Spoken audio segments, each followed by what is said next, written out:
Hello students, welcome to our channel solution pharmacy. तो जैसा आप जानते हैं हम लोग मेडिसिनल केमिस्ट्री का यूनिट 3 कर रहे हैं। आइए आज हम लोग हमारा अगला टॉपिक करते हैं। हमारे अगले टॉपिक में हम एंटी कोगुलेंट और कोगुलेंट ड्रग्स के बारे में पढ़ेंगे। जैसे लास्ट क्लास में हमने इसका इंट्रोडक्शन और क्लासिफिकेशन, मैकेनिज्म, ऐसी चीज़ें देखी थी। तो आज हम लोग इनका ड्रग्स देखेंगे जो हमारे सिलेबस में है। तो हम जिस नोट से पढ़ा रहे हैं, अगर ये नोट्स आपको चाहिए हो तो प्लीज़ आप हमारा ऐप सॉल्यूशन फार्मेसी डाउनलोड कीजिए, वहाँ नोट्स अवेलेबल हैं। फर्स्ट ड्रग सिलेबस में है मेनाडायन। तो मेनाडायन का सिनोनिम जो है वो है विटामिन K3। इसको हम विटामिन K3 भी बोल सकते हैं। जी, ये स्ट्रक्चर है इसका। देखिए 2 रिंग है, तो 2 रिंग के लिए अपन नेप्थ वर्ड यूज़ करते हैं, इसलिए नेप्थिलीन भी लगा हुआ है। 2 बार डबल बॉन्ड O है तो डाइओन। क्लियर हो गया ये आपको। तो देखिए यहाँ पर प्रॉपर्टीज ऐसी हैं कि ये एक सिंथेटिक ड्रग है जिसका कोई आइसोप्रिनाइड साइड चेन नहीं है। दिखने में ये ब्राइट येलो कलर का क्रिस्टल होता है, वाटर में इनसॉल्युबल होता है और बहुत बहुत हल्की सी एक ओडर होती है इसमें, एसिड ओडर। और मैकेनिज्म ऐसा है कि इसका लीवर में मेटाबॉलिज्म होता है ग्लूकोरिनिडेशन से, और ये इनएक्टिव मेटाबोलाइट्स में कन्वर्ट हो जाता है। इसका फार्माकोलॉजिकल एक्टिविटी ऐसा है कि ये विटामिन K2 में कन्वर्ट होता है जब हमारी बॉडी के अंदर जाता है इन विवो में, वो भी अल्काइलेशन मेथड से। यहाँ पर ये एक कोफैक्टर की तरह काम करता है। कब? जब हमें पोस्ट ट्रांसलेशनल गैमा कार्बोक्सिलेशन कराना हो ग्लूटामिक एसिड का, और इस कंडीशन में जो बॉडी प्रोटीन्स हैं वो अपने रेसिड्यूज देते हैं। ये प्रोटीन जो हैं विटामिन K के, वो डिपेंडेंट होते हैं कोगुलेशन फैक्टर 2, 7, 9, 10 इन सब के लिए। और अल्टीमेटली इससे क्या होता है कि हमारा जो क्लॉट का फैक्टर है वो अफेक्ट हो जाता है। फिर स्टोरेज कंडीशन सिमिलर है, well closed, air tight, light resistant, tamper proof container. इसके बाद यूजेस क्या है कि जो ब्लड की नॉर्मल क्लॉटिंग प्रोसेस है उसमें ये मदद करता है। फिर बोन के अंदर जो कैल्सिफिकेशन है उस अगर थोड़ा कम हो गया हो तो उसको नॉर्मलाइज करने में हेल्प करता है। और साथ में हाइपोप्रोथ्रोम्बिनेमिया के केस के ट्रीटमेंट में भी हम लोग इस ड्रग को यूज करते हैं। नेक्स्ट ड्रग हमारे सिलेबस में है एसिटोमेनिडायोन। इसका सिनोनिम है मेनाडायोल डाइएसिटेट। आप चाहें तो इसका डाइएसिटेट सॉल्ट भी प्रिपेयर करवा सकते हैं। सिमिलर आप यहाँ भी 2 रिंग ऑब्जर्व करेंगे, इसलिए नेप्था वर्ड यूज किया गया। ये विटामिन K का एक एनालॉग है जो देखने में वाइट या पेल येलो, हल्का पीला रंग रखता है और वाटर में बहुत अच्छा सॉल्युबल होता है। इसका मैकेनिज्म ऐसा है कि ये ब्लड का नॉर्मल ब्लड क्लॉट को मेंटेन करता है और एक्सेसिव ब्लीडिंग को ये रिड्यूस करता है, कम कराता है। ये ड्रग जो है ये एक कोफैक्टर होता है गामा कार्बोक्सिलेज एंजाइम के लिए, और ये एंजाइम कैटालाइज करते हैं post translational gamma carboxylation of glutamic acid residue को, और इससे मदद मिलती है कोएगुलेशन फैक्टर 2, 7, 9 और 10 को। सिमिलर स्टोरेज है, well close, air tight, light resistant, tamper proof container. और इसका यूज़ है ये कोआगुलेशन डिसऑर्डर जैसे विटामिन K की डेफिशिएंसी के ट्रीटमेंट में यूज़ होता है, हीमोरेजिक कंडीशन जो इन्फेंट्स में होता है उसके ट्रीटमेंट में यूज़ होता है, और हाइपोप्रोथ्रोम्बिनेमिया के प्रिवेंशन में भी हम इस ड्रग को यूज़ करते हैं। फिर थर्ड है हमारा वॉरफ्रीन। तो वॉरफ्रीन का सिनोनिम होता है काउमरीन। तो काउमेरिन का ये स्ट्रक्चर है स्टूडेंट्स। काउमेरिन जो है उसमें आप देखो ये हाइड्रोक्सी है ना, फिर यहाँ पर आपका ऑक्सी ग्रुप वाला है, इसीलिए यहाँ पर आप नेप्थाइल वर्ड का यूज़ नहीं करेंगे। देखिए ऑक्सो वर्ड यूज कर रहे हैं हम लोग, है ना।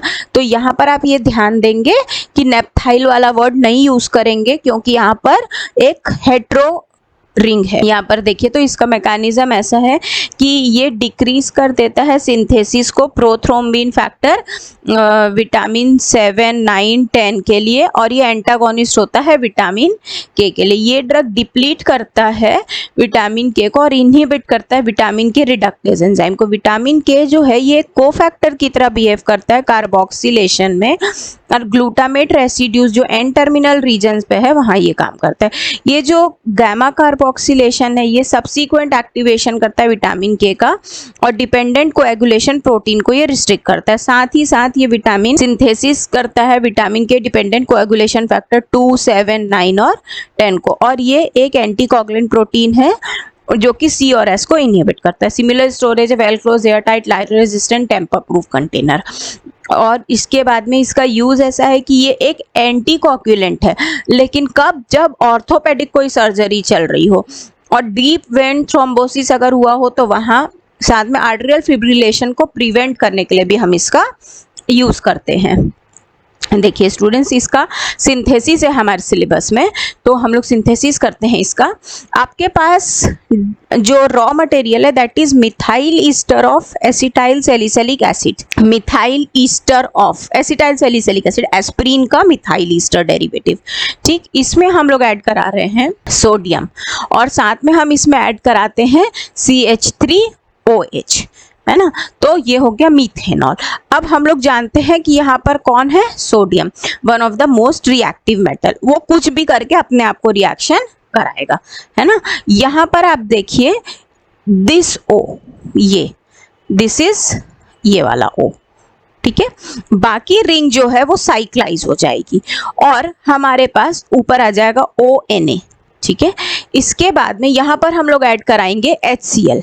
HCl डालने से जो ये Cl है वो Na को निकाल लेगा, तो बन गया NaCl। O के साथ में जुड़ गया H।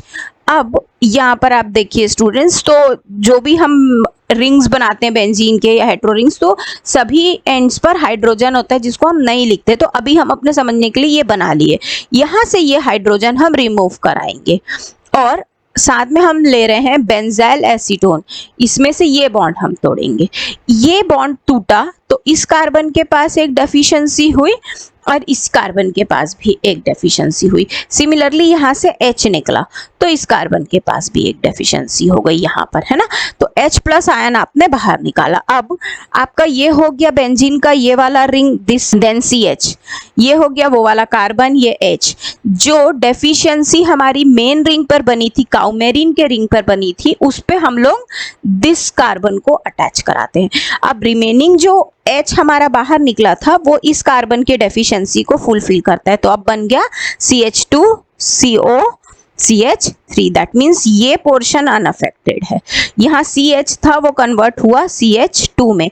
इसके लिए एक H मिला हमको यहाँ से जो हमने ब्रेक किया था, तो ये बना CH2COCH3, है ना। तो वॉरफरीन, ये बन गया स्टूडेंट्स स्ट्रक्चर वॉरफरीन का। अब हम लोग नेक्स्ट ड्रग पे आ गए। हमारा नेक्स्ट ड्रग है anisindione. See this is the structure, ये सिनोनिम है एनिसिडायोन का। ये स्ट्रक्चर है, प्रॉपर्टीज ऐसी है कि ये वाइट या पेल येलो कलर का फाइन क्रिस्टलाइन पाउडर है, स्लाइटली स्वीट ओडर है, वाटर में इनसॉल्युबल और सॉल्युबल है ईथर में। इसकी सिंथेटिक इनिडायोन डेरिवेटिव की तरह ये बिहेव करता है। इसका भी मेटाबॉलिज्म सिमिलर है कि वो लीवर में होता है और ये इनहिबिट करता है formation of active pro coagulation factor 2, 7, 9, 10 इन सबको। और ये एक एंटी कोआगुलेंट प्रोटीन है C और S की तरह लीवर में। ये जो है ये इनहिबिट करता है विटामिन K के रेडिएशन को via gamma carboxylation of precursor protein. ये कोई एक्सर्ट नहीं करता कोई भी डायरेक्ट इफेक्ट थ्रोम्बोलाइसिस के लिए, है ना। और साथ में इसका भी सिमिलर स्टोरेज है, well closed, air tight, light resistant, tamper proof container. Uses ऐसे हैं कि इसका भी हम एंटीकोगुलेंट की तरह यूज करते हैं, वेनस के थ्रोम्बोसिस को प्रिवेंट करने के लिए यूज करते हैं, कोरोनरी ऑक्यूलेशन में और आर्टेरियल फिब्रिलेशन में। फिर नेक्स्ट है हमारा clopidogrel. See this is the structure of clopidogrel. This structure, अभी इसका हम लोग प्रॉपर्टीज देखें तो ये वाइट से लेके ऑफ वाइट यानी कि क्रीम कलर का हो सकता है, क्रिस्टलाइन पाउडर होता है, स्पेरिंगली सॉल्युबल इन वाटर होता है। ये ड्रग जो है ये लीवर में मेटाबोलाइज होता है hydrolysis and by cytochrome P450 enzyme. ये ड्रग जो है ये प्लेटलेट के एग्रीगेशन को इनहिबिट करता है, मतलब जैसे ये प्लेटलेट एक के ऊपर एक कलेक्ट हो रहे हो तो इस प्रोसेस को इनहिबिट कर देगा, रोक देगा। कैसे रोकेगा? G1 coupled platelet adenosine receptor को ब्लॉकिंग करके, कंसर्न रिसेप्टर को ब्लॉक करके। अब इसका हम लोग प्रिपेयर करते हैं प्रोड्रग, और ये प्रोड्रग जो है वो हेल्प करता है साइटोक्रोम एंजाइम को एक्टिवेट करने के लिए, और ये इरिवर्सिबली बाइंड होता है और इनहिबिट करता है एडीपी रिसेप्टर को, और इसमें प्लेटलेट एक्टिवेशन हो जाता है और साथ में उनका एग्रीगेशन जो है उस पर भी अफेक्ट कर देता है। तो सिमिलर स्टोरेज है, well closed, air tight, light resistant, tamper proof container. और इसका यूज क्या है कि ये एंटी प्लेटलेट एजेंट है, ब्लड क्लॉट को प्रिवेंट करता है, फिर ब्लड क्लॉट जो कि सर्जरीज जैसे कार्डियक स्टंट इन सब के बाद बनता है उसको भी प्रिवेंट करता है। तो ये थे स्टूडेंट्स हमारे सिलेबस के according coagulant and anti coagulant category के ड्रग्स। आई होप आपको ये कंटेंट समझ में आया होगा। अगर आपको हमारा ये नोट्स चाहिए हो तो प्लीज़ आप हमारा ऐप सॉल्यूशन फार्मेसी डाउनलोड कीजिए, वहाँ पर नोट्स अवेलेबल है। हम लोग नेक्स्ट क्लास में अगला टॉपिक करेंगे। Till then thank you so much.